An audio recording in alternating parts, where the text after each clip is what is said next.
How you can change the position of a video in Capcut Mobile free tutorial. If this helped, drop a like, share the video, and subscribe for more. Presets and effects for life, click the link down below and enjoy the tutorial. One, click and select your highlight or your video clip.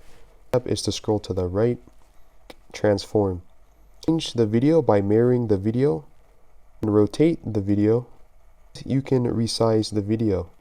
See, you can even scroll and pinch in, changing the position of the video wherever you would like. Check mark, or you even have an aspect ratio of your choice. See, it's changing the format of the video. Happy and satisfied, click the check mark or click the reset icon right here.